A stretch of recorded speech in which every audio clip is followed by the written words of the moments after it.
Hi hello ವೀಕ್ಷಕರೇ, welcome to simple Bhagya kitchen. ಯಾರೆಲ್ಲ ನಮ್ಮ ಚಾನಲ್ನ ಸಬ್ಸ್ಕ್ರೈಬ್ ಮಾಡಿದ್ರೆ ನೋಡ್ತಾ ಇರ್ತೀರೋ ಅಂಥವ್ರು ನಮ್ಮ ಚಾನಲ್ನ ದಯವಿಟ್ಟು ಸಬ್ಸ್ಕ್ರೈಬ್ ಮಾಡಿ ನೋಡಿ. ಒಳ್ಳೊಳ್ಳೆ ರೆಸಿಪಿಗಳನ್ನು ಹಾಕ್ತಾ ಇರ್ತೀನಿ. ಇವತ್ತು ನಾನು ಮಾಡ್ತಿರೋ ರೆಸಿಪಿ ಬಂದು ಕುಂಬಳಕಾಯಿ ಪಲ್ಯ. ಕುಂಬಳಕಾಯಿ ಪಲ್ಯ ಮಾಡೋದಕ್ಕೆ ನಾನು ಇವತ್ತು ಹಣ್ಣು ಕುಂಬಳಕಾಯಿ ತಗೊಂಡಿದ್ದೀನಿ. ಹಸಿ ಕುಂಬಳಕಾಯಿ ಆದರೆ ನೀವೇ ಸಿಪ್ಪೆ ತೆಗಿಬೇಡ್ರಿ. ನಾನು ಇವತ್ತು ಬಲ್ತಿರೋದು ಹಣ್ಣು ಕುಂಬಳಕಾಯಿ ತಗೊಂಡಿದ್ದೀನಿ, ಹಂಗಾಗಿ ಸಿಪ್ಪೆ ತೆಗೆದು ಸಣ್ಣದಾಗಿ ಹಚ್ಚಿಟ್ಕೊಂಡಿದ್ದೀನಿ. 1 kg ಅಷ್ಟಿದೆ ನೋಡಿ. 2 ದಪ್ಪ ಈರುಳ್ಳಿ ತಗೊಂಡು ಸಣ್ಣದಾಗಿ ಹಚ್ಚಿಟ್ಕೊಂಡಿದ್ದೀನಿ. ಹಾಗೆ 7ರಿಂದ 8 ಹಸಿಮೆಣಸಿನ್ಕಾಯಿ ತಗೊಂಡು ಅದನ್ನು ಸಣ್ಣದಾಗಿ ಹಚ್ಚಿಟ್ಕೊಂಡಿದ್ದೀನಿ. 1 ಟೊಮೆಟೊ ತಗೊಂಡು ದಪ್ಪ ಟೊಮೆಟೊ 1 ತಗೊಂಡು ಸಣ್ಣದಾಗಿ ಹಚ್ಚಿಟ್ಕೊಂಡಿದ್ದೀನಿ. ಅರ್ಧ ಹೋಳು ತೆಂಗಿನಕಾಯಿ ತಗೊಂಡು ತುರಿದು ರೆಡಿ ಮಾಡಿ ಇಟ್ಕೊಂಡಿದ್ದೀನಿ.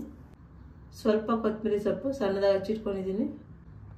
ಹಾಗೆ ಸ್ವಲ್ಪ ಒಗ್ಗರಣೆಗೆ ಕರಿಬೇವು, ಸಾಸಿವೆ, ಜೀರಿಗೆ, ಅರಿಶಿನ ಪುಡಿ, ಉಪ್ಪು, ಎಣ್ಣೆ. ಈಗ ಹೇಗೆ ಮಾಡೋದಂತ ನೋಡೋಣ ಬನ್ನಿ. ಸ್ಟವ್ ಆನ್ ಮಾಡಿ ಒಂದು ಬಾಣಲೆ ಇಟ್ಟಿದ್ದೀನಿ. ಬಾಣಲೆಗೆ ಎಣ್ಣೆ ಹಾಕ್ತಿದ್ದೀನಿ. ಪಲ್ಯಕ್ಕೆ ಎಷ್ಟು ಬೇಕೋ ಅಷ್ಟು ಎಣ್ಣೆ, 100 ml ಅಷ್ಟಾದರೆ ಸಾಕಾಗುತ್ತೆ, ಜಾಸ್ತಿ ಏನು ಬೇಡ. ಕಡಲೆಬೇಳೆ, ಉದ್ದಿನಬೇಳೆ 2 ಮಿಕ್ಸ್ ಮಾಡಿದ್ದೀನಿ. 2 1 ಸ್ಪೂನಷ್ಟು ಹಾಕಿ ಇಟ್ಕೊಂಡಿದ್ದೀನಿ. ಎಣ್ಣೆ ಬಿಸಿಯಾಗಿದೆ. ನಾನು ತಗೊಂಡಂತಹ ಕಡಲೆಬೇಳೆ ಮತ್ತು ಉದ್ದಿನಬೇಳೆ ಹಾಕೋಣ. ಸ್ವಲ್ಪ ಎಣ್ಣೆಗೆ ಫ್ರೈ ಆಗಲಿ, ಸ್ವಲ್ಪ ಕಲರ್ ಚೇಂಜ್ ಆಗಲಿ, ಚೆನ್ನಾಗಿರುತ್ತೆ. ಸ್ವಲ್ಪ ಕಲರ್ ಚೇಂಜ್ ಆಗಿದೆ. ಈಗ ನಾನು ಒಂದು ಅರ್ಧ ಟೀ ಸ್ಪೂನಷ್ಟು ಸಾಸಿವೆ ಹಾಕ್ತಾಯಿದ್ದೀನಿ. ಹಾಗೆ ಒಂದು ಅರ್ಧ ಟೀ ಸ್ಪೂನಷ್ಟು ಜೀರಿಗೆ ಹಾಕ್ತಾಯಿದ್ದೀನಿ. ಇದು ಅಷ್ಟೇ 2 ಸೆಕೆಂಡು ಎಣ್ಣೆಗೆ ಫ್ರೈ ಮಾಡೋಣ. ಸಾಸಿವೆ ಮತ್ತು ಜೀರಿಗೆ ಎಣ್ಣೆ ಫ್ರೈ ಆಗಿದೆ. ಈಗ ನಾನು ತಗೊಂಡಂತಹ ಈರುಳ್ಳಿ ಏನಿದೆಯಲ್ಲ ಅದನ್ನು ಹಾಕ್ತಾಯಿದ್ದೀನಿ. ಈರುಳ್ಳಿ ಸುವಾಸನೆ ಹೋಗಿ ಎಣ್ಣೆ ಚೆನ್ನಾಗಿ ಫ್ರೈ ಆಗಿದೆ. ಈರುಳ್ಳಿ ಚೆನ್ನಾಗಿ ಫ್ರೈ ಆಗಿದೆ. ಈಗ ನಂತರ ಹಸಿಮೆಣಸಿನ್ಕಾಯಿ ಹಾಕಿ ಖಾರ ನೋಡಿಕೊಂಡು ನೀವು ಹಸಿಮೆಣಸಿನ್ಕಾಯಿ ಹಾಕ್ಕೊಳ್ಳಿ. ಜಾಸ್ತಿ ಇದ್ದರೆ ಜಾಸ್ತಿ ಹಾಕ್ಕೊಳ್ಳಿ, ಇನ್ನು ಕಮ್ಮಿ ಆದರೆ ಕಮ್ಮಿನೇ ಹಾಕ್ಕೊಳ್ಳಿ. ಇವತ್ತು ನಾನು 1 kg ಎಷ್ಟು ಬೇಕು ಅಷ್ಟು ಹಸಿಮೆಣಸಿನ್ಕಾಯಿ ಹಾಕಿದ್ದೀನಿ. ಚೆನ್ನಾಗಿ ಫ್ರೈ ಆಗಿದೆ ಎಣ್ಣೆಗೆ. ನೀವು ಖಾರದ ಪುಡಿ ಬೇಕಾದರೆ ಖಾರದ ಪುಡಿನೂ ಹಾಕೋಬೋದು. ಕುಂಬಳಕಾಯಿ ಎಲ್ಲ ಹಾಕಿದ್ಮೇಲೆ ಖಾರದ ಪುಡಿ ಹಾಕಿ, ಫಸ್ಟೇ ಖಾರದ ಪುಡಿ ಹಾಕ್ಬೇಡಿ. ಹಸಿಮೆಣಸಿನ್ಕಾಯಿ ಅಂದರೆ ಈರುಳ್ಳಿ ಜೊತೆನೇ ಹಾಕಿ ಚೆನ್ನಾಗಿರುತ್ತೆ. ಫಸ್ಟ್ ನೀವೇನಾದರೂ ಖಾರದ ಪುಡಿ ಈರುಳ್ಳಿ ಜೊತೆ ಹಾಕಿದರೆ ಚೆನ್ನಾಗಿರುತ್ತೆ. ಹಾಗಾಗಿ ನೀವು ಖಾರದ ಪುಡಿ ಯೂಸ್ ಮಾಡ್ತೀವಿ ಅಂದರೆ ಕುಂಬಳಕಾಯಿ ಹಾಕ್ತಿರೋ ಕುಂಬಳಕಾಯಿ ಫ್ರೈ ಆಗೋ ಟೈಮಲ್ಲಿ ನೀವು ಖಾರದ ಪುಡಿ ಬಳಸಿ ಆಗ ಕರೆಕ್ಟಾಗಿರುತ್ತೆ, ಚೆನ್ನಾಗಿರುತ್ತೆ. ಹಸಿಮೆಣಸಿನ್ಕಾಯಿ ಚೆನ್ನಾಗಿ ಫ್ರೈ ಆಗಿದೆ. ನಾನು ತಗೊಂಡಂಥ ಒಂದು ಟೊಮೆಟೊನ ಹಾಕ್ತಾಯಿದ್ದೀನಿ. ದಪ್ಪ ಟೊಮೆಟೊ ತಗೊಂಡು ಸಣ್ಣದಾಗಿ ಹಚ್ಚಿಟ್ಕೊಂಡಿದ್ದೆ, ಆ ಟೊಮೆಟೊ ಹಾಕ್ತಾಯಿದ್ದೀನಿ. ಅದು ಅಷ್ಟೇ ಎಣ್ಣೆಗೆ ಚೆನ್ನಾಗಿ ಫ್ರೈ ಆಗಿದೆ. ಟೊಮೆಟೊ ಫ್ರೈ ಆಗ್ತಾಯಿದೆ. ಇದ್ರ ಜೊತೆ ನಾನು ಕರಿಬೇವು ಹಾಕ್ತಾಯಿದ್ದೀನಿ. ಇದು ಹಸಿ ಕರಿಬೇವು ಇದು ಹಾಕಿದ್ಮೇಲೆ ಎಲ್ಲ ಮಿಕ್ಸ್ ಮಾಡೋಣ. ಚೆನ್ನಾಗಿ ಫ್ರೈ ಆಗಿದೆ. ಈಗ ಸ್ವಲ್ಪ ಉಪ್ಪು ಹಾಕೋಣ. ಆಮೇಲೆ ಬೇಕಾದ್ರೆ ಸ್ವಲ್ಪ ಹಾಕ್ಕೋಬೋದು. ಹಸಿಮೆಣಸಿನ್ಕಾಯಿ ಮತ್ತು ಈರುಳ್ಳಿ ಎಲ್ಲ ಸಾಫ್ಟಾಗಿ ಬೇಯಿಸಿ ಉಪ್ಪು ಹಾಕಿದ್ರೆ ಬೇಗ ಬೇಯಿಸಿ ಟೊಮೆಟೊ ಎಲ್ಲ, ಹಾಗಾಗಿ ಸ್ವಲ್ಪ ಉಪ್ಪು ಹಾಕಿದ್ರೆ ಆಮೇಲೆ ಕುಂಬಳಕಾಯಿ ಹಾಕಿದ್ಮೇಲೆ ಉಪ್ಪು ನೋಡ್ಕೊಂಡು ಹಾಕ್ಕೊಂಡು ನಡೆಯುತ್ತೆ. ಫುಲ್ ಉಪ್ಪು ಹಾಕೋದ್ರಿಂದಲೇ ಆಮೇಲೆ ನಮಗೆ ಉಪ್ಪು ಕರಗುತ್ತೆ, ತೊಂದರೆ ಇರಲ್ಲ. ಈಗ ಎಷ್ಟು ಬೇಕು ಅಷ್ಟು ನೋಡಿಕೊಂಡು ಹಾಕ್ಕೊಂಡು. ಈಗ ಒಂದು ಚಿಟಿಕೆಷ್ಟು ಅರಿಶಿನ ಪುಡಿ ಹಾಕಿದ್ದೀನಿ ಕಲರ್ಗೋಸ್ಕರ. ಅರಿಶಿನ ಪುಡಿ ಹಾಕಿದ್ಮೇಲೆ ಎಲ್ಲ ಮಿಕ್ಸ್ ಮಾಡೋದು.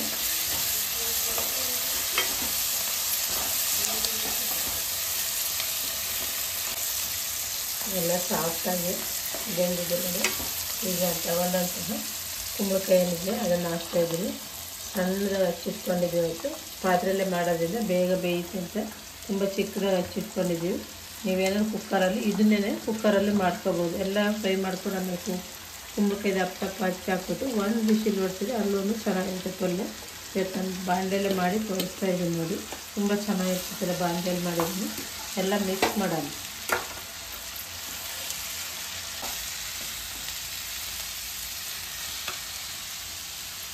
ಎಲ್ಲ ಚೆನ್ನಾಗಿ ಮಿಕ್ಸ್ ಆಗಿದೆ ನೋಡಿ. ಎಲ್ಲ ಈ ಥರ ಮಿಕ್ಸ್ ಮಾಡ್ಕೊಬೇಕು.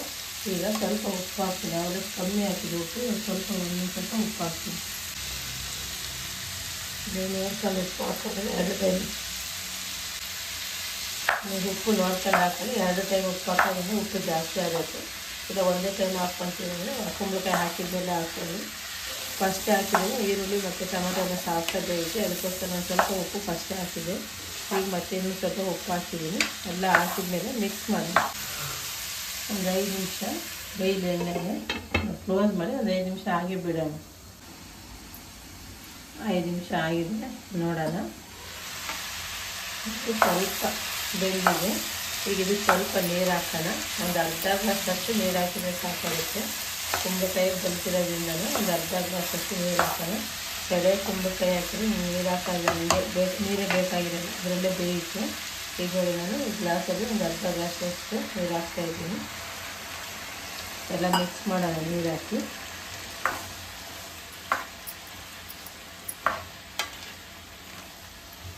ಈಗ ಇದಕ್ಕೆ ನಾನು ತಗೊಂಡಂತಹ ತೆಂಗಿನಕಾಯಿ ತುರಿ ಹಾಕ್ತೀನಿ.